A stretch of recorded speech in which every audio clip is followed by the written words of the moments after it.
Hello நண்பர்களே, உங்க எல்லாரையும் ஜோ டாக் சேனலுக்கு வரவேற்கிறேன்.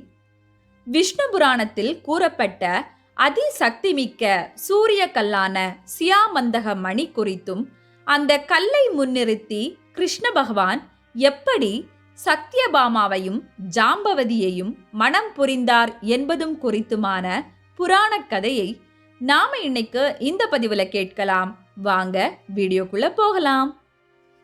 கிருஷ்ண பகவானின் துவாரகையில் சத்ராஜித் எனும் பெயர் கொண்ட குறுநில மன்னன் ஒருவன் இருந்தான். சூரிய கடவுள் மீது பெரும் பக்தி கொண்ட அவன் தினமும் கடற்கரை சென்று தகுந்த சடங்குகளுடன் அவரை வழிபடுவதை தனது பழக்கமாக கொண்டிருந்தான். அப்படி ஒருமுறை சத்ராஜித் சூரிய தேவரை வழிபடும் சமயம் அவனின் அதீத பக்தியை பாராட்டும் விதமாய் சூரிய தேவரே அவன் முன் தோன்றினார். தோன்றி, பக்தா, நீ எம்மிடம் வேண்டுவது யாது என அவர் கேட்க, அவரை வணங்கி துதித்த சத்ராஜித்தும் சூரிய தேவனின் கழுத்தில் கண்ணை பறிக்கும் வண்ணம் ஒளி வீசும் கல் ஒன்று இருப்பதைக் கண்டு, இறைவா, உம் கழுத்தில் மின்னும் மணியே எனக்கு வேண்டும் என்று கேட்டார். அவரும் தன் பக்தனின் விருப்பத்தை நிறைவேற்ற அப்போதே அதை கழற்றி அவனுக்கு பரிசாக அளித்தார். அந்த சூரிய தேவனின் ஒளிக்கல்லே சியாமந்தக மணி ஆகும். உயர் சக்தி கொண்ட இரத்தினமாக கருதப்படும் அந்த விலை மதிப்பற்ற அணிகலனின் சிறப்பம்சம் யாதெனில், அதை கழுத்தில் அணிந்திருப்பவர் நாட்டில் பஞ்சமோ வறட்சியோ நிலநடுக்கமோ எதுவும் ஏற்படாது. எப்போதும் செழிப்பும் சுறுசுறுப்பும் உண்டாகும். கூடவே அது நாள் ஒன்றிற்கு சுமார் 77 கிலோ அளவு எடையுள்ள தங்கத்தை உமிழும் திறன் பெற்றது. அப்படிப்பட்ட மாபெரும் பொக்கிஷமாகிய அந்த சியாமந்தக மணிக்கல் தனக்கு கிடைத்ததை எண்ணி மட்டற்ற மகிழ்ச்சி கொண்ட சத்ராஜித் அந்த மணியை தன் கழுத்தில் மாலையாக அணிந்து பயபக்தியுடன் அதனை பாதுகாத்து வந்தான். கூடவே அதன் மூலம் பெற்ற தங்கத்தை கொண்டு தன் நாட்டு மக்களின் வாழ்வையும் வளமாக்கினான் சத்ராஜித். இறுதியாய் அந்த மணியை பற்றி தன்னை ஆளும் மன்னன் துவாரகையின் சக்கரவர்த்தியான கிருஷ்ணரிடம் கூற விரும்பிய அவன் ஒரு நாள் அந்த சியாமந்தக மணி மாலையை தன் கழுத்தில் அணிந்து கொண்டு துவாரகையின் நகர வீதியில் பயணிக்க, அவனை கண்ட மக்களோ உண்மையில் சூரிய தேவனே ஒளிகொண்டு பிரகாசித்து வருகிறார் என அதிசயித்து நின்றனர். ஏன், கிருஷ்ணர் கூட சூரிய தேவனே தன் நாட்டிற்கு வருகை தந்துள்ளார் என எண்ணினார். ஆனால் வந்திருப்பது சூரிய தேவர் அல்ல, சத்ராஜித் எனும் தன் ஆளுகைக்கு உட்பட்ட ஒரு குறுநில மன்னனே என்பதையும், அவன் தன் பக்தியால் இப்பரிசை பெற்றார் என்பதையும் அறிந்ததும் கிருஷ்ணரும் அவரை பாராட்டி அன்புடன் துவாரகை அரண்மனைக்கு வரவேற்றார். வந்த சத்ரஜித் கிருஷ்ணரை வணங்கி தான் பெற்ற சியாமந்தக மணியின் சிறப்பு அம்சங்களையெல்லாம் பட்டியலிட, அதை கேட்ட கிருஷ்ணரோ, மன்னா, இந்த இரத்தினத்தை நாம் பாதுகாப்பாய் வைக்க வேண்டும். இது பகைவர் கையில் கிட்டிடக்கூடாது. தாம் வேண்டுமெனில் இதை துவாரகை கோட்டையில் வைத்துக் கொள்ளும். இல்லையேல் நம் யாதவ குல தலைவரான உக்கிரசேனரிடம் இதை கொடுத்துவிடும் என அறிவுரை கூறினார். ஆனால் சத்ரஜித்தோ, முடியாது கிருஷ்ணா, நான் பல வருடம் செய்த வழிபாடுகளுக்கான பரிசு இது. இதை நான் யாரிடமும் தரமாட்டேன் என கூறி, கிருஷ்ணர் அந்த சியாமந்தக மணியை என்னிடமிருந்து அபகரிக்க நினைக்கிறாரோ, தேவையில்லாமல் நானே வலிய வந்து மாட்டிக்கொண்டேனோ என எண்ணம் கொண்டான். அதை ஒருவாறு புரிந்து கொண்ட கிருஷ்ணரும், சரி சத்ராஜித், உன் உடைமை உன்னிடமே இருக்கட்டும், நீயே இதை பாதுகாத்துக்கொள் என கூறி அவனை வழி அனுப்பினார்.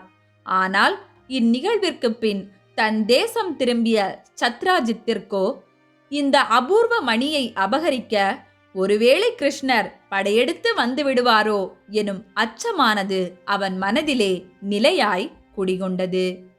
அந்த சத்ராஜித்திற்கோ பிரசேனனன் எனும் தம்பி ஒருவன் இருந்தான்.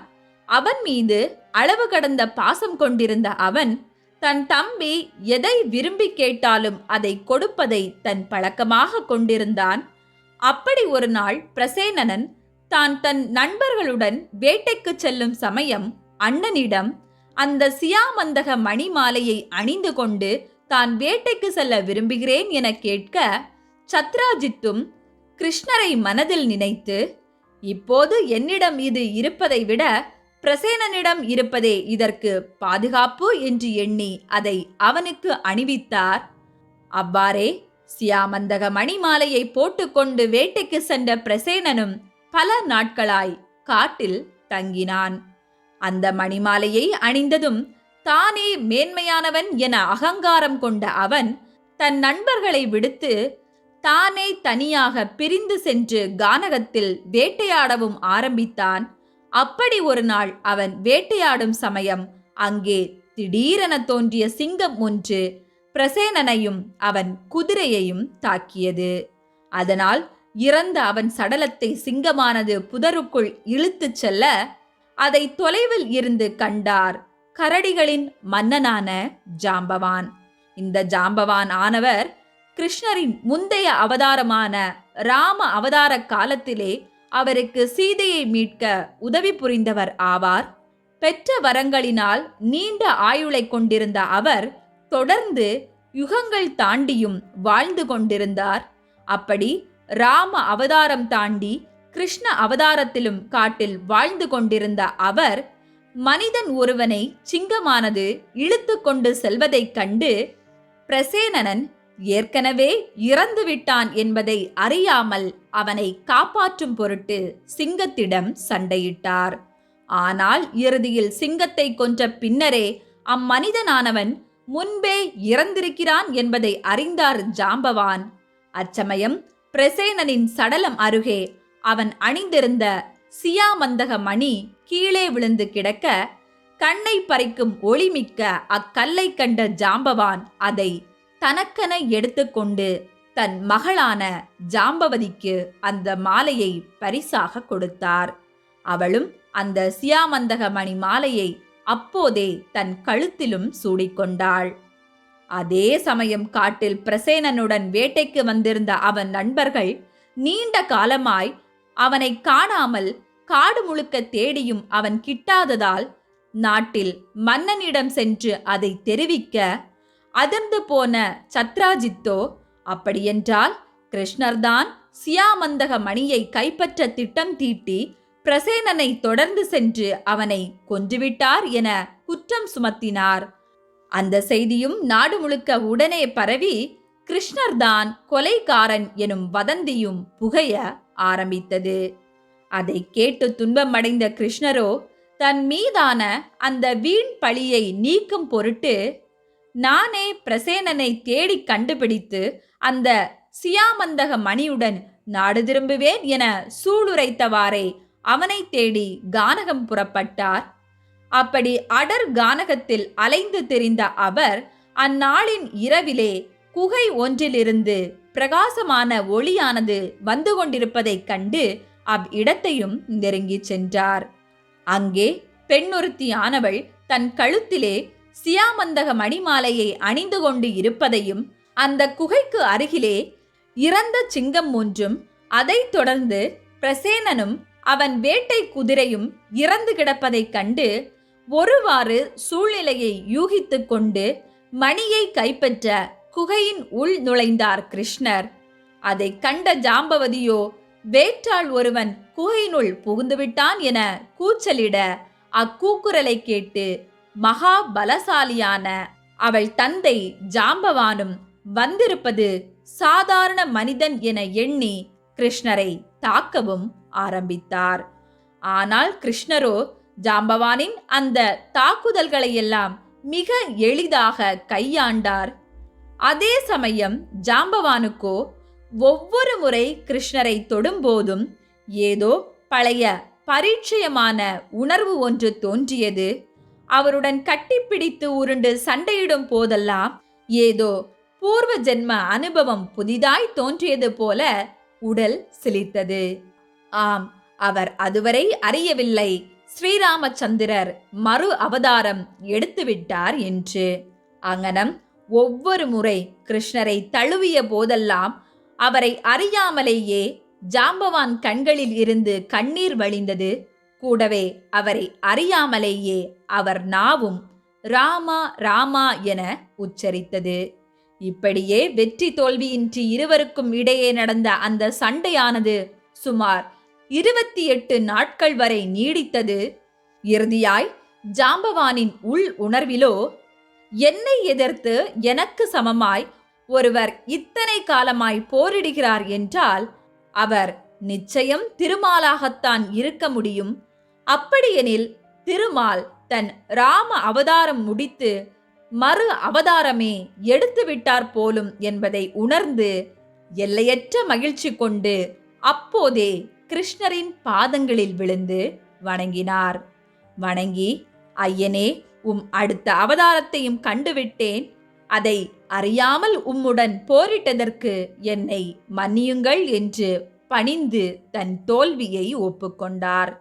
அவ்வாறே கிருஷ்ணரும் அதை ஏற்க ஜாம்பவான் சியாமந்தக மணியை கிருஷ்ணரிடம் கொடுத்துவிட்டு கூடவே தன் மகள் ஜாம்பவதியையும் அவருக்கு மனம் முடித்து கொடுத்தார். இவ்வாறாய் சியாமந்தக மணியை பெற்ற கிருஷ்ணர் அப்போதே நேராக சத்ராஜித் மன்னரிடம் சென்று பிரசேனனின் இறப்பு குறித்தும் அதன் காரணம் குறித்தும் விளக்கி, இதோ உடைமை, இதை நீரே வைத்துக் கொள்ளும் என கூறி சியாமந்தக மணியை அவரிடமே ஒப்படைத்தார். மன்னனும் உண்மையை அறியாமல் வீணாய் கிருஷ்ணர் மேல் பழி சுமத்தி அவர் பெயருக்கு களங்கம் ஏற்படுத்தி விட்டோமே என வருந்தி கிருஷ்ணரிடம் தன் தவற்றிற்காய் மன்னிப்பும் கோரினார்.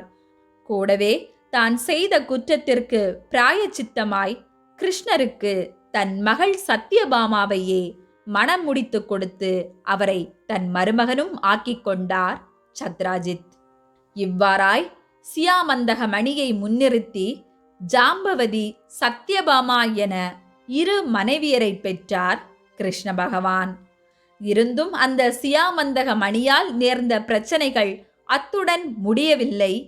ஏற்கனவே சத்யபாமாவை மணந்து கொள்ள விருப்பம் கொண்டிருந்த சததன்வா எனும் அண்டை நாட்டு மன்னன் ஒருவன் சத்ராஜித் திடீரென தன் மகளான சத்யபாமாவை கிருஷ்ணருக்கு மனம் முடித்து கொடுத்ததால் அவன் மேல் கோபம் கொண்டு ஒரு நாள் தூங்கிக் கொண்டிருந்த சத்ராஜித்தை கொன்று அவர் கழுத்தில் அணிந்திருந்த சியாமந்தக மணியை திருடிச் சென்றான். அதை அறிந்த கிருஷ்ணரும் சததன்வாவை தாக்க படையெடுத்து அவன் நாட்டிற்கு செல்ல, அவனோ தன்னை கொல்லவே கிருஷ்ணர் வருகிறார் என்பதை அறிந்து அந்த சியாமந்தக மணியை தன் தம்பி அக்ரூரரிடம் ஒப்படைத்தான். அந்த அக்ரூரர் மகா தவசியாவார். அவர் ஏற்கனவே கிருஷ்ணரையும் பலராமரையும் தெய்வ பிறவிகள் என்பதை அறிந்து அவர்களை வழிபட்டு கொண்டிருப்பவர் ஆவார். அப்படிப்பட்ட அவர் அந்த சியாமந்தக மணியை கிருஷ்ணரிடமே மீண்டும் ஒப்படைக்க முயல, ஆனால் கிருஷ்ணரோ, இந்த சிறப்புமிக்க சியாமந்தக மணி மகா ஞானியான உம்மிடம் இருப்பதே இதற்கும் சிறப்பு, இந்த மணிக்கும் சிறப்பு என கூறி அதை ஏற்க மறுத்து அக்ரூரரிடமே அதை ஒப்படைத்தார். இதுவே பாகவத புராணத்திலும் விஷ்ணு புராணத்திலும் கூறப்பட்ட சூரிய பகவானின் சியாமந்தக மணி குறித்தான புராணக் கதை. ஆனால் வழிமொழி கதைகளாய் பல இடர்களை தந்த அந்த சியாமந்தக மணிக்கல்லை கிருஷ்ணர் மீண்டும் சூரிய பகவானிடம் கொடுத்தார் என்றும், சில கதைகள் அந்த மணியை கிருஷ்ணர் தரையில் ஓங்கி அடித்து மண்ணில் புதைத்தார் என்றும், இன்னும் சில கதைகள் பாண்டவ வம்சத்தின் பரீட்சித்து மகாராஜாவிடம் அது சேர்க்கப்பட்டது என்றும் கூறுகின்றன. இன்னும் சிறப்பாய் சில வழிமொழி கதைகள் அந்த சியாமந்தக மணியே கோகினூர் வைரம் என்றும் கூறுகின்றன. ஓகே நண்பர்களே, நாம இன்னைக்கு இந்த பதிவுல கிருஷ்ணர் குறித்தும் சியாமந்தக மணி குறித்துமான புராண கதை ஒன்றினை கேட்டோம். இந்த வீடியோ உங்களுக்கு பிடிச்சிருந்தனா லைக் பண்ணுங்க. மறக்காம ஜோ டாக் சேனலுக்கு சப்ஸ்கிரைப் பண்ணுங்க.